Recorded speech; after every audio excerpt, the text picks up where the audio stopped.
இன்னைக்கு வந்து வெங்காயம், சின்ன வெங்காயம் போட்டு பழம்புளியில ஒரு வெத்த குழம்பு புது புளி கலர்ல பண்ணி காட்டுறேன் பாருங்க. அதுக்கு தேவையான சாமான்கள், மெயின் இன்கிரீடியன்ட் வந்து சாம்பார் வெங்காயம். அதை வந்து நான் தண்ணியில போட்டு உரிச்சு வச்சிருக்கேன். ஒரு எலுமிச்சம்பழம் அளவு புளி, நல்லெண்ணெய், ஆத்துல இருக்கிற சாம்பார் பொடி, உப்பு, கருவேப்பிலை. அதை தாளிச்சு கொட்டுறதுக்கு வந்து கடுகு, உளுத்தம்பருப்பு, கடலைப்பருப்பு, 4 வெந்தயம். அவ்வளோதான். இதுக்கு 2 சிகப்பு மிளகா. அவ்வளோதான் இதுக்கு தேவையான சாமான்கள். பழம்புளியை கரைச்சி இந்த மாதிரி டபுள் ஃபில்டர் பண்ணி நான் எடுத்து வச்சிருக்கேன். இந்த ஜலம் பாருங்க. இப்போ இதை வந்து மறுபடியும் தண்ணியை விட்டு விட்டு கரைக்கூடாது. இது அப்படியே தான் தூக்கி தான் போடணும். இது நிறைய மாய்ச்சர் இருக்குன்னா நினைக்கக்கூடாது. இது போட்டாதான் கருப்பா இருது. இது போடாம இருந்தோம்னா கலர் நன்னா இருக்கும் குழம்புக்கு. குழம்பு பண்ண ஆரம்பிக்கலாமா? வெத்த குழம்புக்கு கொஞ்சம் நல்லெண்ணெய் விடணும். ஒரு 2 ஸ்பூன் நன்னா இது எண்ணெயை விட்டுருக்கேன். கடுகை போடணும். அடுப்பை சிம்மிலே வச்சுக்கோங்க. அப்புறம் சாம்பார் வெங்காயம், கொஞ்சம் கருவேப்பிலை இப்போ போடுவோம். மீதி கருவேப்பிலை இறக்கிறதுக்கு முன்னாடி போடணும்.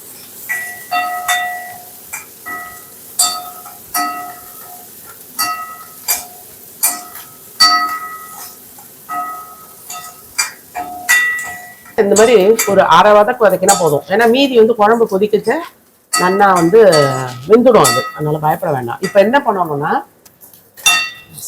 இப்போ வந்து இது பாரு, இந்த அடுத்து நான் வந்து இதில் மிளகா அப்படி போடுறதால நெடி வரும். அதனால ஃபர்ஸ்ட் கொஞ்சம் ஒரு பாதி உப்பை போட்டுக்கோங்க. போட்டுட்டு இந்த மிளகாப்பொடி அந்த குழம்புக்கு இது 4 பேர் தக்கினது. நான் 1 ஸ்பூன் தான் போடுறேம்மா. ஒரு பரட்டுங்க.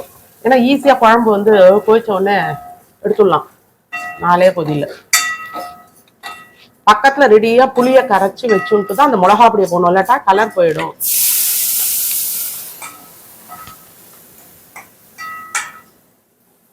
இந்த புளி ஜலத்தை அதில் விட்டுடணும். விட்டுட்டு இப்போ கொதி வர வரைக்கும் பெருசா வச்சுக்கோங்க அடுப்பை. அப்புறம் இது பாருங்க, இதுவே வந்து நாங்கள் மஞ்சள் பொடி போட்டு அரைச்சிருக்கோம். தேவைப்படுறவா மஞ்சளை போட்டு அரைச்சிருக்கு இந்த மிளகா பொடி. தேவைப்படுறவா கொஞ்சோண்டு மஞ்சள் பொடி போட்டுக்கலாம். அப்புறம் குறை உப்பு, அந்த குழம்புக்கு எவ்வளோ வேணுமோ அந்த உப்பை போட்டுடணும். இது வந்து நல்லா கொதிக்கணும். ஒரு 10 நிமிஷம் கொதிச்சாதான் வத்த குழம்பு நல்லா இருக்கும். இது கொதிச்சு முடிஞ்ச உடனே காட்டுறேன். குழம்புக்கு நான் சும்மா கொஞ்சோண்டு வெல்லம் போட போறேன். ஏன்னா இது நல்லா இருக்கும். வெல்லம் டேஸ்ட் பிடிக்கிறவா போட்டுக்கோங்க. யூஸ்வலாக வெத்த குழம்புக்கு சொட்டு வெல்லம் மட்டா போனோம். இது பாருங்க, இது ஒரு அரை நெல்லிக்காய் சைஸ் தான் நான் இந்த வெல்லம் போடுறேன். எல்லாம் சேர்ந்து கொதிக்கணும். குழம்பு வந்து ஒரு 5 நிமிஷமா கொதிச்சுட்டு இருக்கு.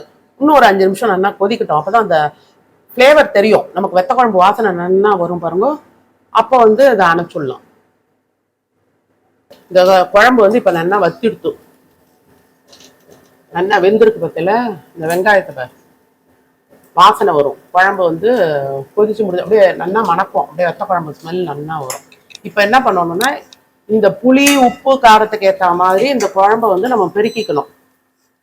அப்போ தண்ணியை விட்டா ரொம்ப நீர்க்க இருக்கும். அதுக்காக என்ன பண்ணோம்னா, இந்த நான் 1 ஸ்பூன் அரிசி மாவு எடுத்து தண்ணியில கரைச்சி வச்சுட்டு இருக்கேன். நல்லா கரைச்சிட்டு இதை அப்படியே சுத்தி விடணும். விட்டுட்டு ஒரு கலர் கலருங்க. இது வந்து அப்படியே நல்லா கெட்டி ஆயிடும். இப்போ இன்னும் கொஞ்சம் ஜலத்தை விட்டுக்கணும். ஏன்னா அந்த புளிக்கு தகுந்த அளவுக்கு நம்ம விட்டுக்கணும். இது ஒரு 4-5 பேர் சாப்பிடலாம். நான் இப்போ போட்டிருக்க புளிக்கு. ஏன் நல்லா கெட்டியா எடுத்து இப்படி கெட்டியா வச்சா இன்னும் கொஞ்ச நேரம் ஆற அது வந்து இன்னும் இறுகின்றோம். அப்படியே கூட்டு மாதிரி ஆயிடும். அதனால கொஞ்சம் ஜலத்தை விட்டுக்கோங்க. ஏன் இந்த குழம்பு நான் அவ்வளோ ஜலம் விட்டதுக்கு எப்படி சேர்ந்த மாதிரி எப்படி வந்துருப்பாரு. இந்த பதத்தையும் எடுத்துக்கோங்க. இது இன்னும் கூட இருக்கும். இது இப்போ இறக்கிறதுக்கு முன்னாடி சும்மா ஒரு அரை ஸ்பூன் நல்லெண்ணெய் விட்டுட்டு இதை எடுக்க வேண்டியதுதான். ஸ்டவ் அணைச்சாச்சு. இந்த குழம்பு எடுத்து ஊற்று. என்ன வெங்காயத்தை குழம்பு மணக்கிறது. இதுக்கு மேலே 2 பச்சையாக கருவேப்பிலை போட்டுருங்க. அந்த ஃப்ளேவர் அப்படியே இறங்கும். அதில் மூடி வச்சுட்டா ஃபுல்லாக இறங்கிடும்.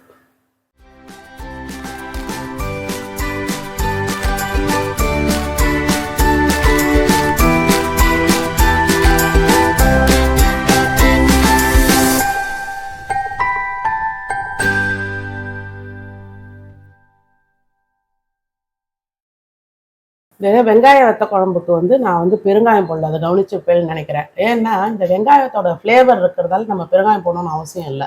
மற்றபடி எல்லா வத்த குழம்புக்கும் பெருங்காயத்தை போடணும். வந்து ஒரு கத்திரிக்காய் முருங்கைக்காய் கூட்டு பண்ண போகிறேன் இன்னைக்கு. இது வந்து எங்கள் மாமியார் ரொம்ப நன்னா பண்ணுவா. அவள் சொல்லி கொடுத்தா நானே இதை கற்றுண்டு பண்ணேன். இதுக்கு தேவையான சாமான்கள் இது வந்து ஒரு 4 பேர் திட்டத்துக்கு நான் சொல்கிறேன். ஒரு 1/4 கிலோ கத்திரிக்காய், 2 முருங்கைக்காய், இதை உப்பை போட்டு வேக விட போகிறோம். அந்த கத்திரிக்காவையும் முருங்கைக்காவையும் நான் இப்படி நெருக்கி வச்சுருக்கேன். ஜலத்தில் போடணும், இல்லாட்டா கருத்து போயிடும். இது இந்த கூட்டுக்கு நம்ம உளுத்தம்பருப்பெல்லாம் வறுத்துக்கிறதெல்லாம் அரைக்க வேண்டாம். இது பாருங்க, இந்த அந்த 1/4 கிலோ திட்டத்துக்கு ஒரு 2 டேபிள் ஸ்பூன் இது போதும் தேங்காய் துருவல். நான் இதை க்ரஷ் பண்ணி போட்டுக்க போகிறேன். ஒரே ஒரு சிகப்பு மிளகா, ஒரு பச்சை மிளகா, கொஞ்சம் பெருங்காயம், கருவேப்பிலை, உப்பு, மஞ்சப்பொடி.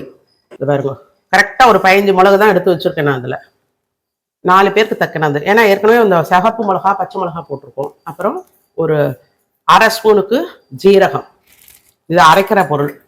தாளிச்சு கொட்டுறதுக்கு கடுகு, உளுத்தம்பருப்பு, எண்ணெய். இந்த கூட்டுக்கு வந்து நாங்கள் துவரம்பருப்பு தான் போடுவோம், பயத்தம்பருப்பு போட மாட்டோம். இதை பாருங்க, வெந்த பருப்பு 2 கரண்டி எடுத்து வச்சுருக்கேன். இப்போ ஜலம் வச்சுக்கணும். அதுக்கு திட்டமாக ஜலத்தை வச்சுட்டு கொதி வந்தவுடனே இந்த நறுக்கின காயை அதில் போடணும். அப்புறம் இது பாருங்க, இந்த கட்டி பெருங்காயத்தை போட்டால் தான் நல்ல மனமாக இருக்கும். அதை போட்டுருங்க.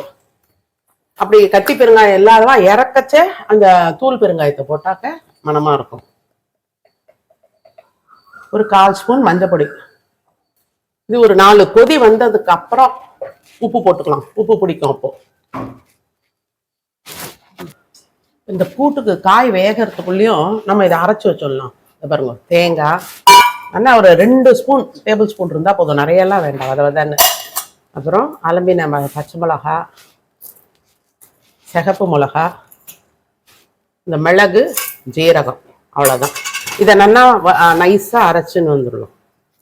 இந்த கத்திரிக்காய் முருங்கைக்காய் நல்லா ஒரு 3/4 வேக்காடு வந்துடுத்து. இப்போ என்ன பண்ணணும்னா, இப்போ தான் இந்த உப்பை போடணும். ஏன்னா சம்டைம்ஸ் அந்த முருங்கைக்காய்லாம் வந்து வேகாது. இதுக்கு தக்கின உப்பை போட்டுக்கோங்க. போட்டு இன்னும் ஒரு 5 நிமிஷம் நல்லா வேகட்டும். இந்த உப்பு அதில் பிடிக்கும். அப்போ தான் பற்றியா இது நல்லா வந்துடுத்து முருங்கைக்காய் கத்திரிக்காய்லாம். இப்போ என்ன பண்ணணும், இந்த அரைச்சி வச்சோம் இல்லையா, பச்சையாக ஞாபகம் வச்சுக்கோங்க. மிளகா, காஞ்ச மிளகா, பச்சை மிளகா, மிளகு, ஜீரகம், தேங்காய், இதை பச்சையாக அரைக்கணும். இப்போ இதை அதில் விட்டுடணும். விட்டுட்டு ஒரு 2 மினிட்ஸ் கொதிக்கணும். இந்த பச்சை வாசனை போகணும் இல்லையா, அதுக்காக தான். ஏன் இதை நல்லா கொதிச்சிருது. ஒரு 5 நிமிஷம் கொதிக்கணும், அந்த பச்சை வாசனை போகும். அப்புறம் வெந்த பருப்பு 2 கரண்டி எடுத்து வச்சுருக்கோம் இல்லையா, அதை இதில் போட்டுடணும். சும்மா ஒரு கொதி வந்தால் போதும். இப்போ இது வந்து சாப்பிட்றதுக்குள்ளேயும் கெட்டி ஆகிடும். அப்படி இல்லைன்னாக்க கொஞ்சோண்டு ஒரு 1/2 ஸ்பூன் அரிசி மாவை போட்டு அதை கரைச்சி அதில் விட்டுடுவோம். விட்டுட்டா கெட்டி ஆகிடும். இப்போ இது வந்து இப்படி பார்த்தா அப்படி இருக்குது. இன்னும் நம்ம சாப்பிட 1 மணி நேரம் ஆச்சுன்னாக்க இப்படியே வச்சாலே போதும். இப்போ இந்த கூட்டுக்கு வந்து தாளிச்சு கொட்ட போகிறேன். அதுக்கு சொட்டு தேங்காய் எண்ணெய் விட்டால் நல்லாயிருக்கும். கூட்டுக்கு எல்லாமே பொதுவாகவே தேங்காய் எண்ணெய் விட்டால் தான் நல்லாயிருக்கும். 1 ஸ்பூன் தேங்காய் எண்ணெய் விட்டுருக்கேன். உளுத்தம்பருப்பு, கடுகு, உளுத்தம்பருப்பு போட்டேன் இதில்.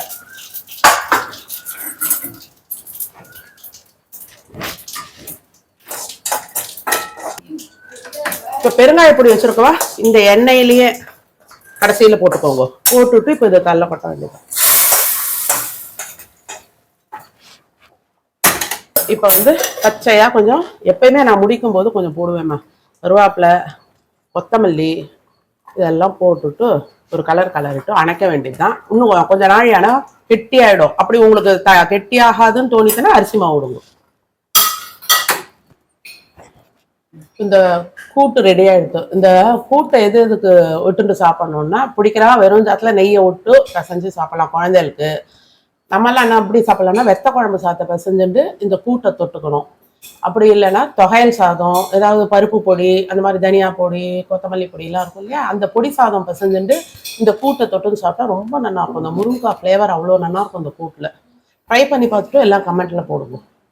இப்போ நான் போடுற வீடியோஸ்லாம் உங்களுக்கு பிடிச்சிருந்தா லைக் பண்ணுங்க, ஃப்ரெண்ட்ஸ் அண்ட் ரிலேட்டிவ்ஸ்க்கு வந்து ஷேர் பண்ணுங்க. அப்புறம் என்னோட சேனலை வந்து எல்லாரும் சப்ஸ்கிரைப் பண்ணுங்க. பக்கத்தில் இருக்கிற பெல் ஐக்கான் டச் பண்ணிங்கன்னா நான் போடுற வீடியோஸ்லாம் உங்களுக்கு நோட்டிஃபிகேஷனில் வரும். தேங்க்யூ.